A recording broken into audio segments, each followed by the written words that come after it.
Hi everyone, welcome back to Closing Time Kitchen, where real estate meets real life and sometimes a little legal drama. Since this episode is airing around Valentine's Day, we're going to talk about something that matters in love and real estate, boundaries. And today we're making snickerdoodle sandwich cookies, which are sweet, comforting, and just like property lines require very clear definition. Joining me in the kitchen today is my friend, fellow real estate pro, Jen Hohenberger. Jen is a realtor with Coldwell Banker in Pennsylvania, and she crossed state lines and is also licensed in Central Virginia. And she recently purchased a home there as well. Jen, thanks for joining us. Thanks for having me. I look forward to making these cookies and talking about our topic, our hot topic today. So these cookies I made a couple of years ago for a cookie contest, and they came in first place, and you're gonna love them. Mm-hmm. So these are the ingredients that you're going to need. We have some salt, butter, eggs, cream of tartar, cinnamon. I have vanilla bean paste. You can just use regular vanilla extract. Obviously flour and sugar. And then for the filling, you're going to need butter, milk, and powdered sugar. So why don't you grab your ingredients and come on back and we will get started baking.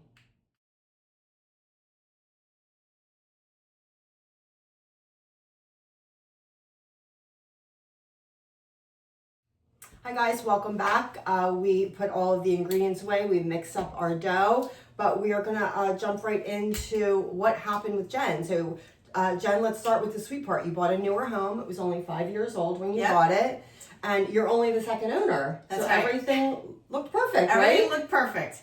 And I started landscaping and making this one side of my yard really pretty, cleaning up the brush and dead trees. And I planted all kinds of gardens and bushes. And then I found out my neighbor did a survey, and there was some guy on my property doing this survey. And when I questioned why he was there, he said, well, your neighbor, hired me.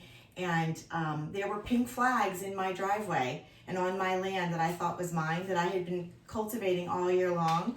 And the survey said that land, including my driveway, was not my own. And how I'm discovering this at this time, only owning it for a year, and I'm finding out there's an issue now that I'm gonna have to defend my property. Yeah. That's crazy. Yeah. So that's just like this step here when, we are building the foundation, which is our dough. You're investing and you're building in something that you love. And then the survey happens. Yeah. And, Jen, I'm sure that had to be very upsetting because you put a lot of time and money into the beautiful garden. Yeah. And more upsetting, though, was the way it was handled. And that's what I really want to share with people is that, in Virginia and in Pennsylvania, surveys are not required to define your land, to go to settlement. So most people define it by that tree over there is my land, going down there to that boulder, we just kind of guess. And until you have someone who, wants to put up a fence or an addition or thinks it's their land, that's when a survey gets done. And so instead of my neighbor saying to me, hey, I think you might be planting that stuff on my yard, instead he waited until I spent lots of money, making it pretty. And time. And then got a survey and got really, really mad about it and came kind of charging at me aggressively saying, you're on my land. And I said, but that's my driveway. I wouldn't have known that driveway and that land was not mine. Right.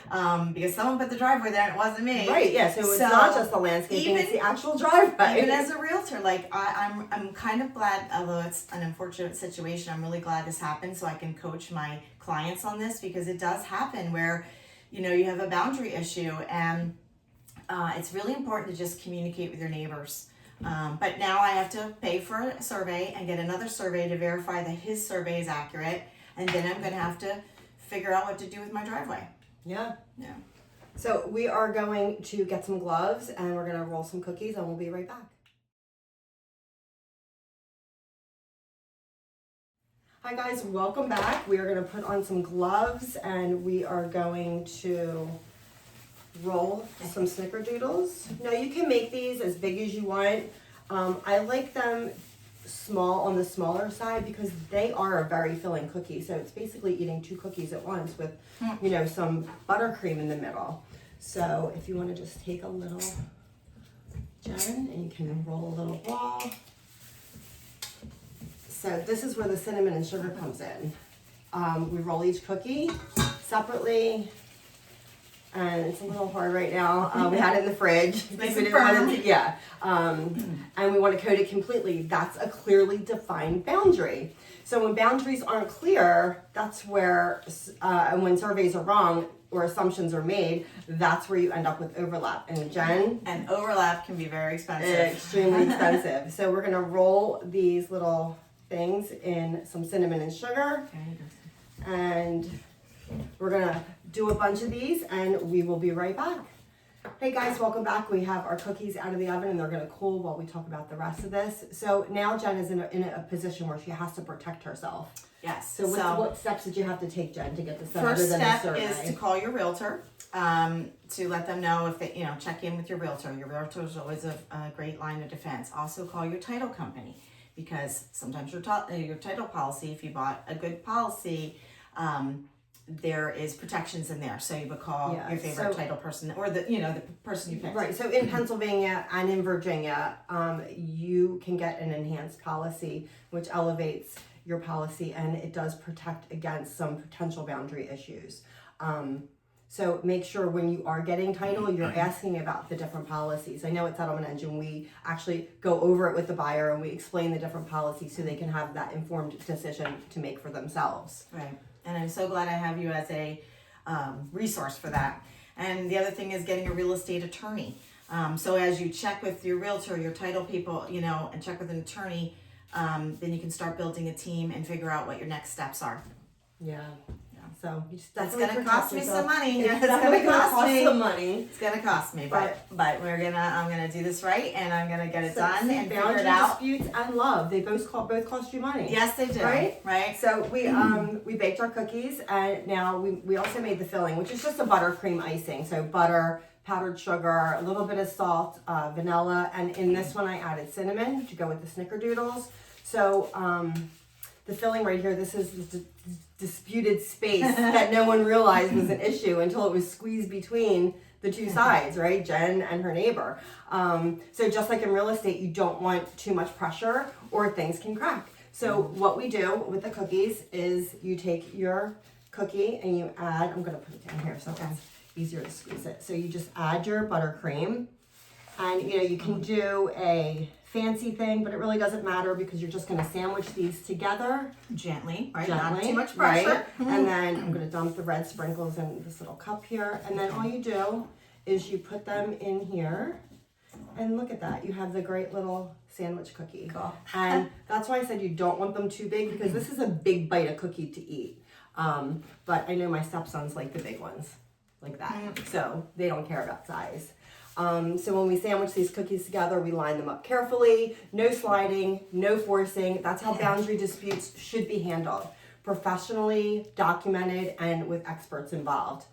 Jen, I know you're going through it right now, so you know all about it. Yeah. And this will also make you a better resource for your clients. Absolutely. Right? Yeah. So while you've been through it. Yeah, I don't love this, but I really look at it as a good learning opportunity for my clients, so I can help save you guys money because, and really, my advice is always just talk to your neighbors first. Don't charge at them. Like there's no need for hostility up front. Most people just don't know what the boundaries are, or you think that like in my case, the driveway should have been mine. I didn't build it; it was there. And yet, that's crazy. It may not be mine. So right, that's crazy. So is he gonna shovel that part of the driveway when he gets snow? Of course not. No. I mean, that's another thing, and that could be a whole other closing time kitchen is adverse possession. If you've maintained a portion of property for so many years, it's automatically yours. You still have to go through a process, but that's a whole another other, good, that's another another cooking, topic. that's another recipe and another podcast. Exactly. So Jen, you want to give it a taste? It's up to you if you want to taste them or you want to take some home. I'll just take some. Okay, home. we'll take some home. So these Don't are forget. sweet, balanced, clearly defined. And this Valentine's Day, whether it's love or land, remember, great boundaries make everything better. If you're buying or selling, don't assume, verify. And if you're already in a situation like Jen's, get the right professionals involved early. If you yourself are looking to buy or sell a house in Pennsylvania or Central Virginia, Jen's information is going to scroll here through the breaks, and it's going to be in the comments down below, so you can always reach out to her. She's an excellent resource. Jen, how long have you been in the business? 30 years. 30 years. This is her life. I know we don't. I don't look it. Let's just Right. say that. Great. But that's her career. She's not a bartender on the side. No, She's full-time real full-time estate my whole realtor. life. And the other thing why Jen and I are very close is we've been in the business for a long time, but we also have a really fond spot in our heart for dogs. Yes. Jen is a great foster mom for dogs as well. So don't forget to subscribe, share, comment, and don't forget, it's always sweet at closing time. Yeah. Thanks.